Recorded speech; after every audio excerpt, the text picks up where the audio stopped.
Resultados al sondeo de anoche. Después de la entrevista en Pregunta Yamid con Monseñor Fabio Suescún, director eclesiástico de la visita del Papa, ¿usted cree que el país es capaz de perdonar?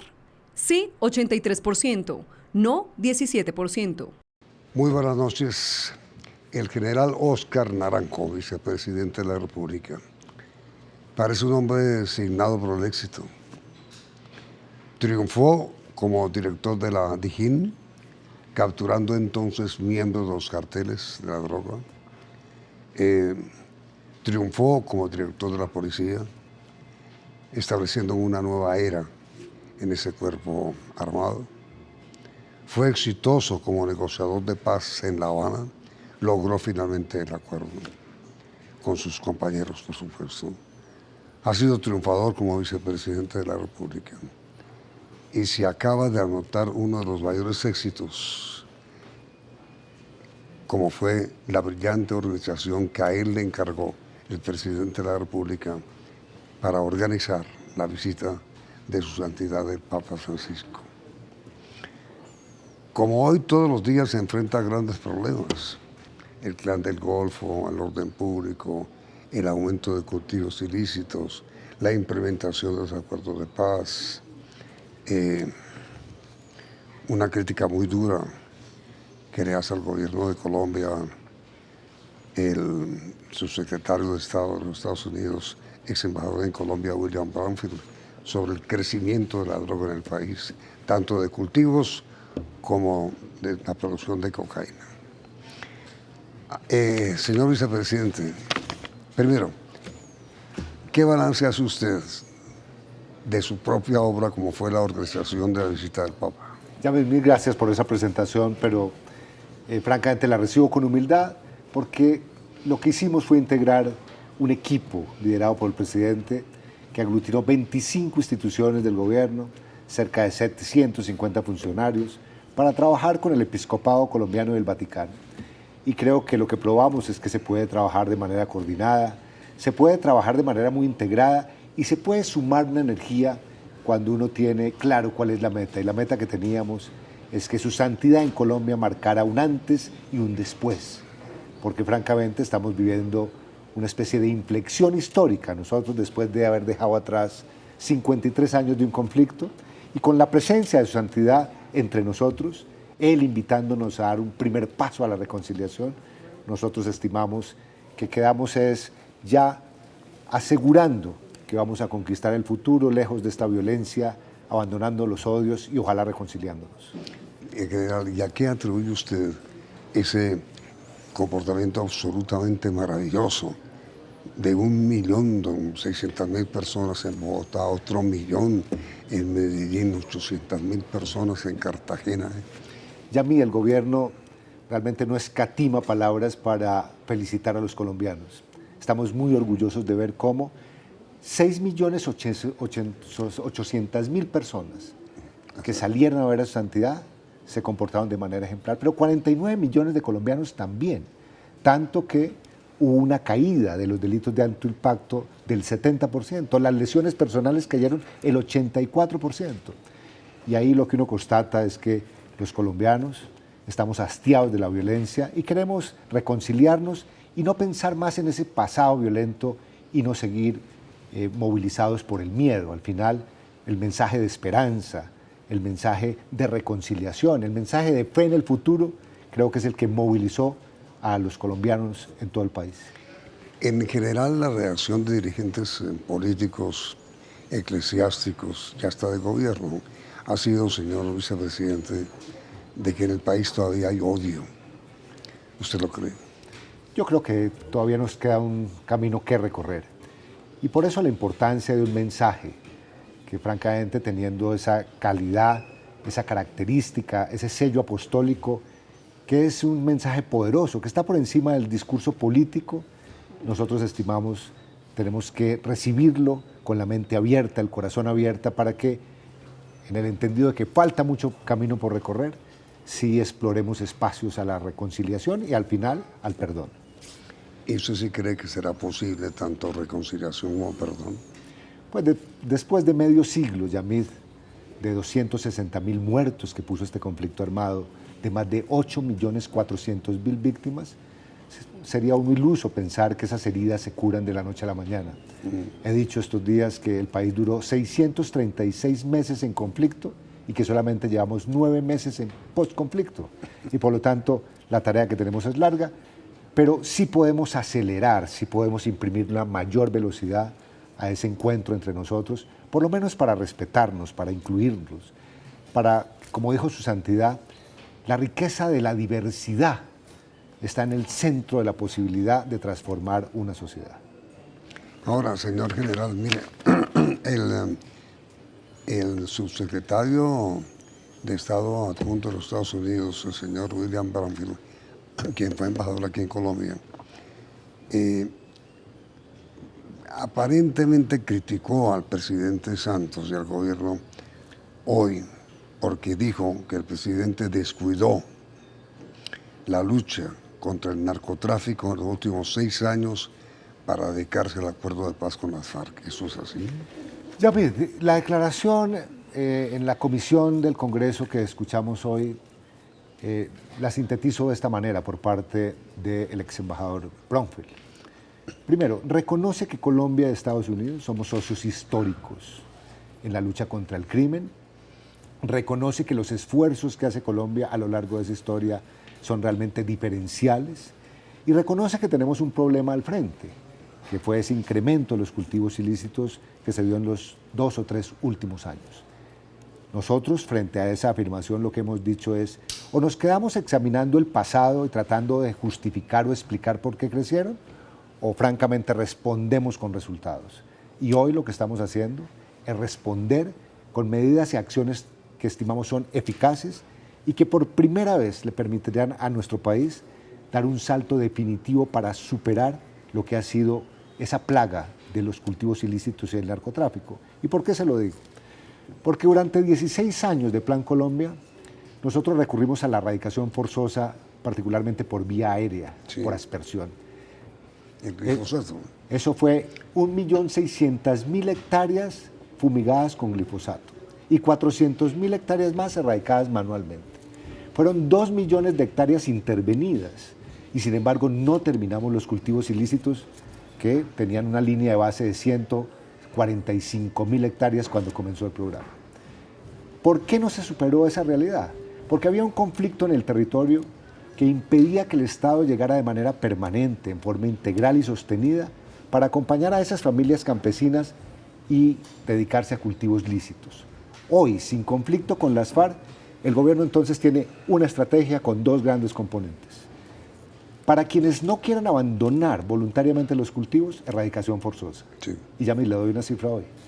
Del 1 de enero a la fecha, la fuerza policial y militar ha erradicado 32.000 hectáreas de manera forzosa.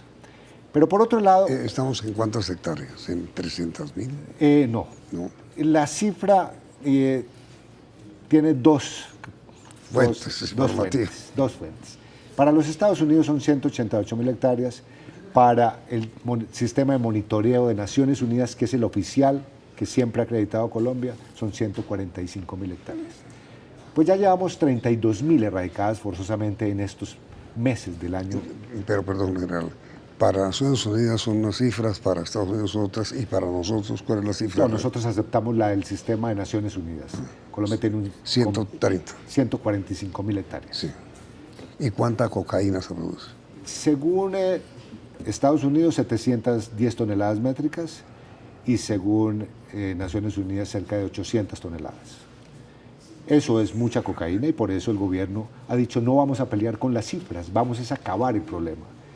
Y le decía, una estrategia con 2 componentes, sustitución por un lado, voluntaria, que complementa, que avanza en esos territorios para que ya hoy cerca de 86.000 familias cocaleras que han suscrito acuerdos voluntarios colectivos estén dispuestas a abandonar esos cultivos. De esas 86.000 familias, 12.000 ya están incorporadas al programa y estamos avanzando ya con un acumulado de 6.700 hectáreas sustituidas voluntariamente para dar tránsito a cultivos legales.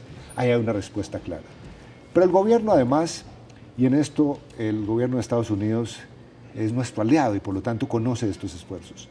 Nunca como ahora se habían hecho tantos esfuerzos de interdicción de cocaína pura. El año pasado se incautaron cerca de 384 toneladas métricas, es récord histórico. Claro, se produjo mucha coca, Sí. pero Colombia no liberó al mercado mundial el 100% de esa cocaína, sino el 50%.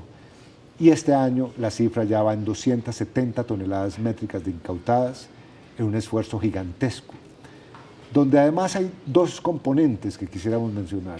Primero, la persecución a las estructuras criminales, los esfuerzos para seguir capturando a narcotraficantes, incluso con fines de extradición. Ya este año van más de un centenar de colombianos capturados por narcotráfico con fines de extradición, y la persecución al lavado de activos y a los bienes ilícitos. Ahí las cifras, y el fiscal general pues, ha sido un líder en esta tarea, ha comprometido a la Fiscalía para aplicar extinción del derecho de dominio a cientos de bienes que al final son el golpe más duro que uno le puede dar al narcotráfico. En general, la afirmación del señor Brownfield ante la Comisión del Congreso de los Estados Unidos, del Senado, en el sentido de que las FARC siguen cultivando coca y negociando con cocaína, y que además, dijo Brownfield, se oponen o rechazan a los cultivadores que están de acuerdo con la sustitución. A ver, Yamir, hoy las FARC ya no son una organización en armas. Las FARC han dado el tránsito a la legalidad y están constituidas incluso ya como partido político. Y por lo tanto, lo que estamos constatando en el territorio es que zonas donde ellos tenían mucha influencia con los campesinos, que en el pasado se oponían a la erradicación forzosa, hoy son comunidades que están dispuestas a firmar esos acuerdos de sustitución voluntaria. Es evidente que en gran parte del territorio, especialmente en esas zonas cocaleras, esas comunidades ya se han sentido liberadas de esa presión armada de las FARC. Ya no, las FARC ya no intervienen. Las FARC no intervienen y claro, tenemos asociaciones, organizaciones sociales que están pidiendo y reclamando al gobierno que haya asistencia técnica y subsidios para campesinos que quieren abandonar esos cultivos. Y claro, encontramos protesta social cuando no llegamos con esa respuesta y esa oferta institucional y solamente llegamos a erradicar forzosamente. Pero uno lo que diría hoy es que, lejos de tener a unas FARC que en el pasado se lucró de los cultivos ilícitos porque cobraba gramaje, que sembraba en zonas estratégicas para mantenerse allí en una retaguardia y que captaba a familias cocaleras para que fueran su base social y política, cuando ellos en armas, hoy eso empieza a desdibujarse. Lo cierto es que tenemos una respuesta, tenemos que darnos el tiempo y en todo caso actuar con toda contundencia. Yo creo que frente a estas preocupaciones americanas, que las compartimos. ¿Quién quiere que el país tenga coca? Nadie. Más que ir a un debate y a una controversia, lo que no podemos permitir es que se pierda el apoyo bipartidista de los Estados Unidos, pero que no perdamos la confianza de trabajar juntos por una causa común. En general, después de comerciales, espero su respuesta a esta pregunta. ¿Por qué razón parecen impenetrables zonas como Catatumbo, como Putumayo, como Urabá? Inmediatamente después de comerciales.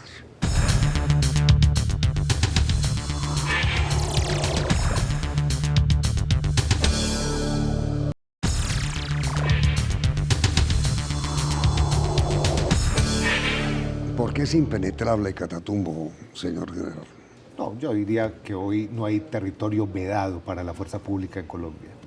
Cuando uno revisa el dispositivo militar, allí realmente uno encuentra ya unas fortalezas sostenidas, pero sobre la base de que también reconocemos las amenazas históricas que se fueron generando allí. En el Catatumbo hay una especie de convergencia criminal.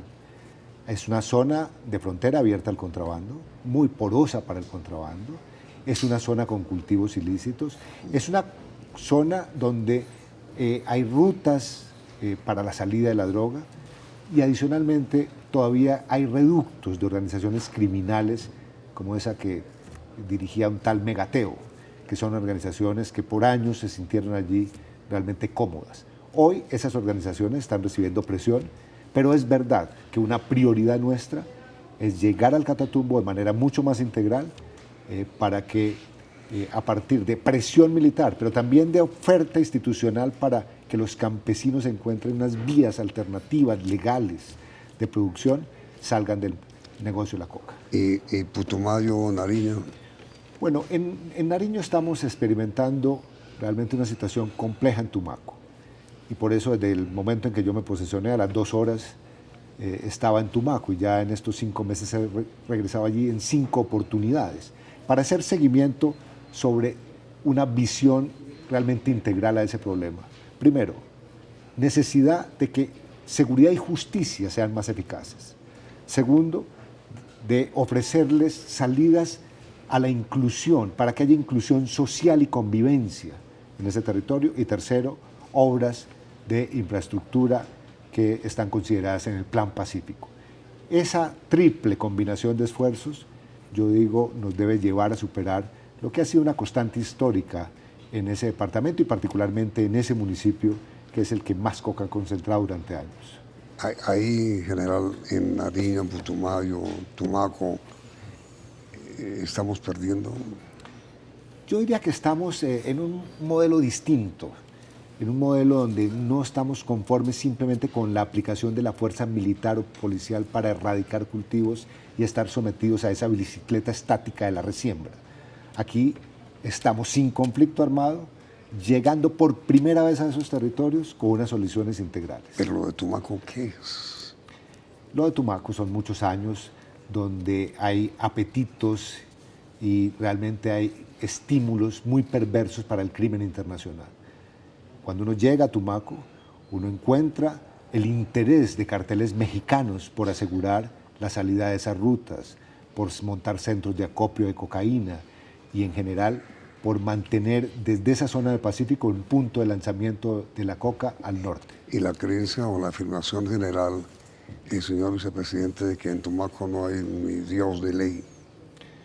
Pues eso ha sido bastante así durante años, pero hoy lo que le puedo decir es que la Fiscalía ha mejorado su presencia allí, que hay un plan militar y policial muy fuerte, muy robusto, y que estamos llegando, repito, con 14 instituciones del Estado, a través de un centro que hemos llamado un centro de inclusión y convivencia, no solamente para asegurarnos de que haya seguridad y justicia, sino para encontrar soluciones prácticas a los problemas del desempleo, de la marginalidad, de la falta de servicios públicos, de la educación, porque lo que no podemos seguir permitiendo es que los niños en Tumaco no vean sino el horizonte de irse al narcotráfico. Esa oferta tiene que llegar ahora y la estamos llevando.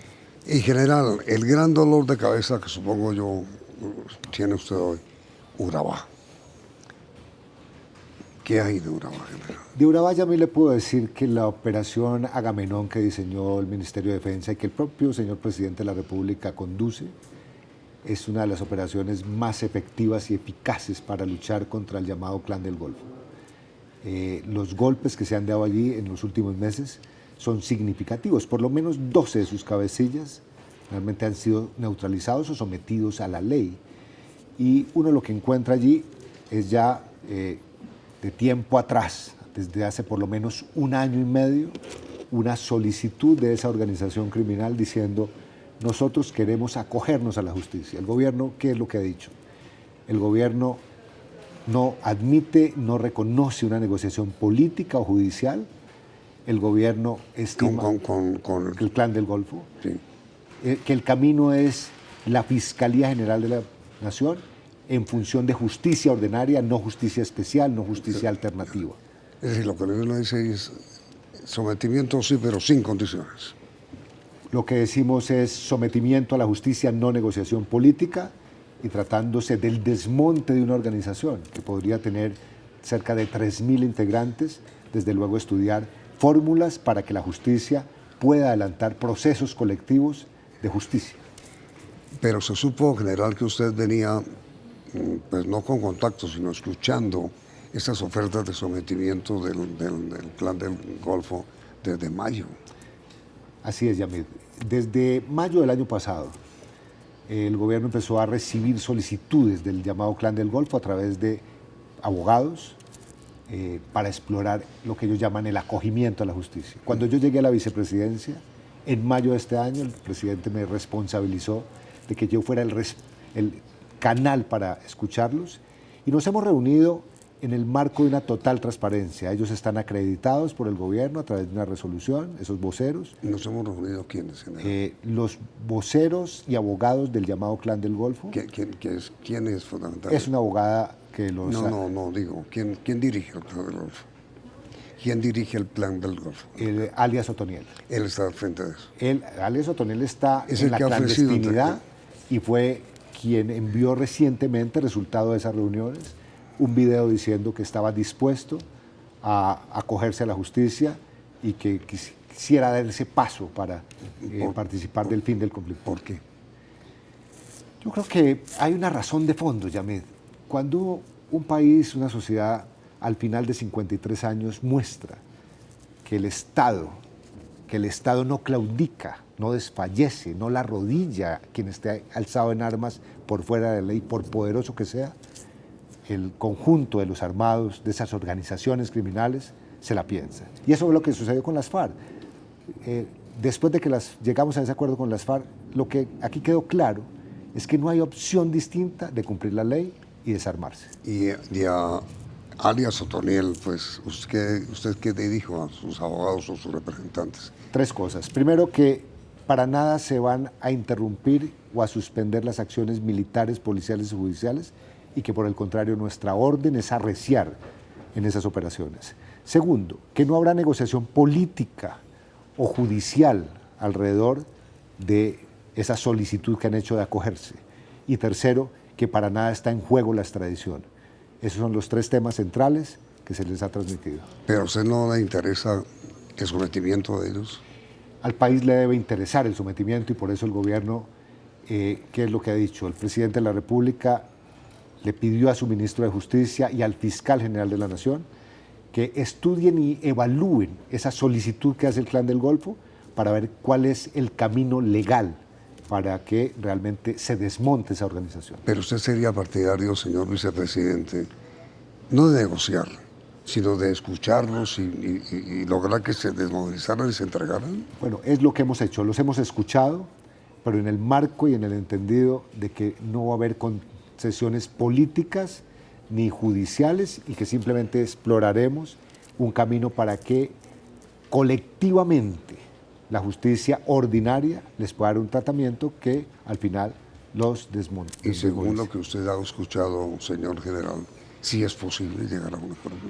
Pues hemos desarrollado 12 reuniones con sus voceros y a pesar de los golpes, por ejemplo, que se les ha propinado, han mantenido su voluntad, a pesar de las distintas condiciones que nosotros hemos señalado como líneas rojas, ellos siguen persistiendo en su idea de acogerse a la justicia. Pero digo, la posición del gobierno es de aceptar ese sometimiento, obviamente con las condiciones que usted ha dicho. Así es, así es. Y aprovecho para invitar al conjunto de esas organizaciones criminales, hay 2 o 3 más parecidas. Realmente llegó la hora de que... Que están en... No, las otras están dando la pelea, las otras están sembrando coca y produciendo drogas y sobre todo están martirizando y están lastimando muchísimo a las comunidades a través de la amenaza, el homicidio, rastrojo. Lo que usted dice es que las demás organizaciones similares a las de Otoniel hagan lo mismo, es decir, propongan el sometimiento. Deberían someterse a la justicia.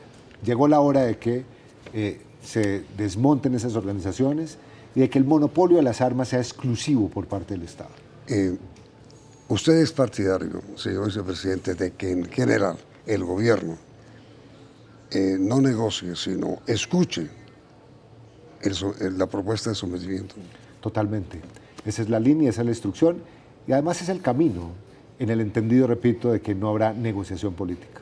Ustedes, señores televidentes, son partidarios de que el gobierno escuche y sobre ese tema de escuchar, dialogue sobre el sometimiento de las BACRIM del Golfo de Urabá. ¿Sí o no?